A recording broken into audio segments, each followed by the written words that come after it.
Translation, translation means होता है अनुवाद। अनुवाद का मतलब एक भाषा को दूसरे भाषा में बदलना अनुवाद कहलाता है।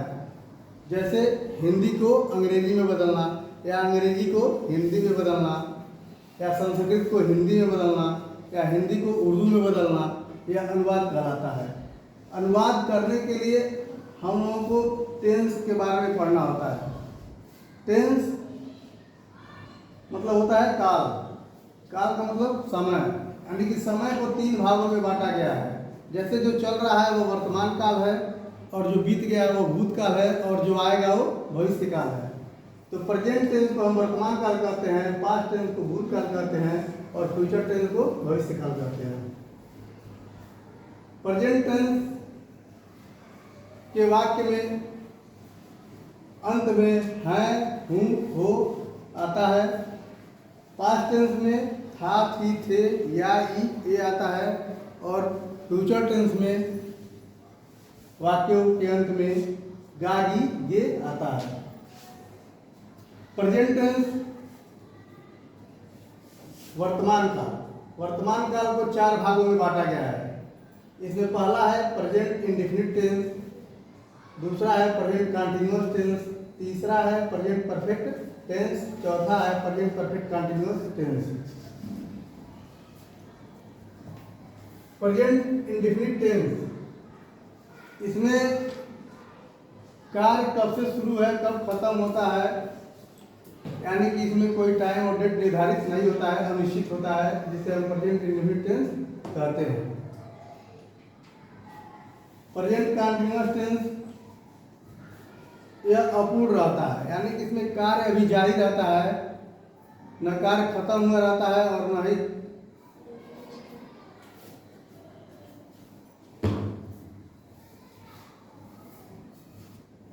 प्रेजेंट परफेक्ट टेंस, इसमें कार्य जो है पूरा हो चुका रहता है। प्रेजेंट कंटीन्यूअस टेंस के वाक्य के अंत में रहा, रही, रहे, वो आता है।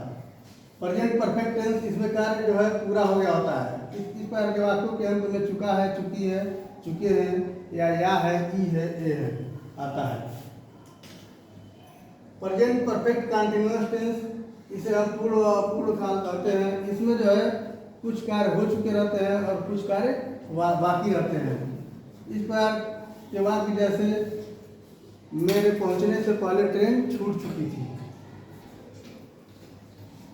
ये जितने प्रेजेंट टेंस के टेंस होते हैं, इन सबके 4 प्रकार के सेंटेंस होते हैं। यदि प्रेजेंट इंडेफिनिट टेंस है तो इसके सेंटेंस 4 प्रकार के होते हैं।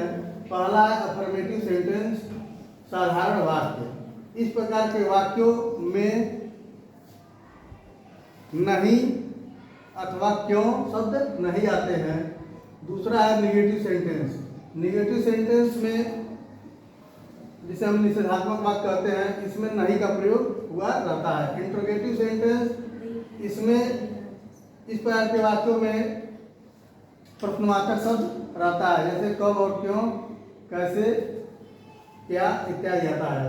इंट्रोगेटिव एंड निगेटिव सेंटेंस, प्रश्नवाचक और निषेधात्मक वाक्य। इस प्रकार के वाक्यों में नहीं और प्रश्नवाचक शब्द कब, क्यों और कैसे दोनों आता है।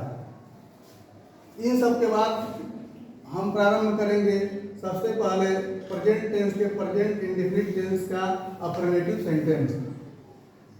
सबसे पहले हम जान लेते हैं कि प्रेजेंट इंडेफिनिट टेंस यानी कि अनिश्चित वर्तमान काल, इसकी पहचान क्या होती है। हम कैसे पहचानेंगे कि प्रेजेंट इंडेफिनिट टेंस है, यानी कि प्रेजेंट इंडेफिनिट टेंस का यह वाक्य है। इसको पहचानने के लिए हमको इसको जानना जरूरी है, जिसको हम याद कर लेते हैं, जो हमारी सहायता करता है। जैसे हिंदी वाक्य की जिस क्रिया के अंत में ता हूँ, ती हूँ, ते हूँ, ते हैं, ती हो, ता हो, ती है रहता है, उस क्रिया का अनुवाद प्रायः प्रेजेंट इंडेफिनिट टेंस के अंतर्गत होता है। इनके वाक्य 4 प्रकार के होते हैं, यानी कि प्रेजेंट इंडेफिनिट टेंस कितने प्रकार के होते हैं? 4 प्रकार के होते हैं। पहला अफर्मेटिव सेंटेंस, दूसरा निगेटिव सेंटेंस, तीसरा इंट्रोगेटिव सेंटेंस, चौथा इंट्रोगेटिव एंड निगेटिव सेंटेंस। सबसे पहले हम प्रेजेंट इंडेफिनिट टेंस का अफर्मेटिव सेंटेंस पढ़ेंगे। यहाँ पर हम यह देखेंगे कि प्रेजेंट इंडेफिनिट टेंस का अफर्मेटिव सेंटेंस कैसे होता है, इसकी हम पहचान करेंगे। कैसे हम पहचानेंगे कि यह अफर्मेटिव सेंटेंस है, यानी कि प्रेजेंट इंडेफिनिट टेंस का अफर्मेटिव सेंटेंस है, इसकी पहचान हम कैसे करेंगे। इसकी पहचान करने के लिए हम वाक्य में निगेटिव और इंट्रोगेटिव वर्ड नहीं होते हैं। जैसे वह घर जाता है, यानी कि ऐसा वाक्य जिसमें न ही प्रश्नवाचक शब्द हो और न ही निषेधात्मक शब्द हो, तो हम पहचान जाते हैं कि यह अफर्मेटिव सेंटेंस है। जैसे वह घर जाता है, यानी कि वह घर जाता है, इसमें न ही नहीं है और न ही प्रश्नवाचक शब्द है, तो हम पहचान जाते हैं कि यह अफर्मेटिव है। हम इस सेंटेंस को जब देखते हैं कि वह घर जाता है, तो हम पहले तो यह पहचान करते हैं कि यह कौन सा टेंस है। तो वाक्य के अंत में है लगा है, तो हम सबसे पहले जान जाते हैं कि यह प्रेजेंट टेंस है। दूसरी चीज, इस वाक्य के क्रिया के अंत में ता है और है, दोनों है, इससे हम पहचान कर लेते हैं कि यह प्रेजेंट इंडेफिनिट टेंस है। उसके बाद हम देखते हैं कि इसमें न ही नहीं लगा हुआ है और न ही कब और क्यों कैसे कहाँ का प्रयोग हुआ है, तो इससे हम पहचान जाते हैं कि यह अफर्मेटिव सेंटेंस है। इसको अनुवाद करने के लिए हम सबसे पहले इसकी पहचान कर लेते हैं कि यह कौन सा टेंस है और कौन सा सेंटेंस है। जब हम यह पहचान कर लेंगे कि यह फला टेंस है और फला सेंटेंस है, तो हम उसका नियम इस पर लगा देंगे और यह इस अनुवाद हो जाएगा। इसको हिंदी से अंग्रेजी में हम आसानी से बदल लेंगे। तो इसका नियम होता है इसका, सबसे पहले हम सब्जेक्ट लिखते हैं, फिर हम वर्ब लिखते हैं, फिर यदि कर्ता यानी कि सब्जेक्ट एक वचन है तो हम क्रिया को भी एक वचन में बनाते हैं। क्योंकि हम जानते हैं कि सभी क्रिया बहुवचन में होती हैं, तो एक वचन बनाने के लिए उसमें हम ईएस अथवा यस जोड़ देते हैं। उसके बाद हम ऑब्जेक्ट लिखते हैं, जो कर्म होता है वो लिखते हैं। इस प्रकार हमारा ट्रांसलेशन पूर्ण हो जाता है। तो सबसे पहले तो हमको यह पहचान करना पड़ता है कि इसमें कर्ता कौन है, क्रिया कौन है और ऑब्जेक्ट कौन है। सबसे मुख्य चीज हमको कर्ता और क्रिया ढूंढना पड़ता है। जैसे एक एग्जाम्पल है, वह किताब पढ़ती है, वह किताब पढ़ती है, इसमें सब्जेक्ट वह है और पढ़ना क्या है, तब क्रिया है। और पढ़ती है यानी कि पढ़ती है, इसका मतलब निकल के सामने आ रहा है कि वह एक स्त्रीलिंग है, लड़की है, इसीलिए लड़की की वह की अंग्रेजी सी होती है। तो हम सबसे पहले सब्जेक्ट पहचान गए और सब्जेक्ट को हम सबसे पहले लिखें सी। उसके बाद यहाँ पर हम देखते हैं कि पढ़ती है, तो पढ़ना का हम मीनिंग जानते हैं, इसकी मीनिंग होती है रीड। क्योंकि हर एक मीनिंग बहुवचन होती है, प्लूरल नंबर में होती है, तो हम उसको सिंगुलर नंबर बनाते हैं, यानी कि उसमें ईएस अथवा यस जोड़ देते हैं। क्योंकि वह जो एक लड़की है अकेले है, इसीलिए हम सी के साथ उसके क्रिया में यस जोड़ देंगे, तो सी रीड्स।